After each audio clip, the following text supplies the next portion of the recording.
यहाँ हाम्रो दानाको बोट हेर्नुहोस् गाइस।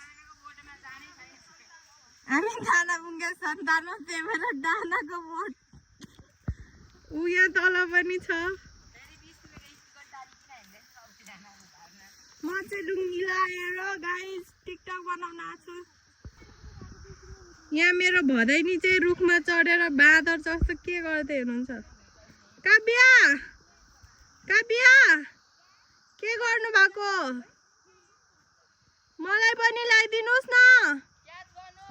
साथीहरू हाम्रो बारीमा चाहिँ मस्त साग फलाउनु भएको रहेछ भाउजूले। साग टिपिरहेछ। यहाँ सुँगुर, अब हामी लिम्बूको घरमा सुँगुर त हुनै पर्यो है। ऊ त्यहाँ पारी पनि छ सुँगुर।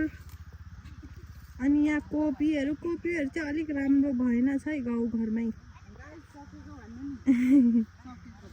सुन्तला चाहिँ हेर्दा हरियो भए पनि खाँदा चाहिँ एकदम मिठो छ है गाइज। यो चाहिँ अर्ग्यानिक फर्सी। गाइस मेरो भदैनी चाहिँ एकदम बादामी छ यहाँनिर रुखमा चढेर है। यो चाहिँ साथीहरू एकदम दबाई हो, तपाईँहरूले कफे काँचे खानुपर्छ यतिकै।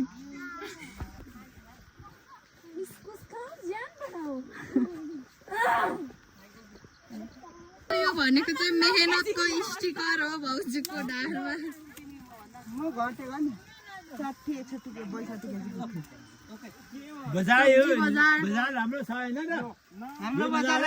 अनि यहाँ हाम्रो दिदीहरू बहिनीहरू भेनाहरू चाहिँ सब्जी ल्याएर खाजा खाना हाम्रो घरमा पसलमा आउनु भएको छ।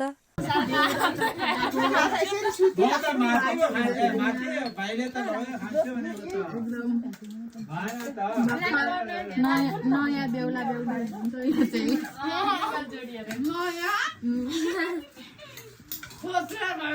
अनि यहाँ तुम्मा मम्मीहरूको रमाइलो भेटघाट भइरहेछ।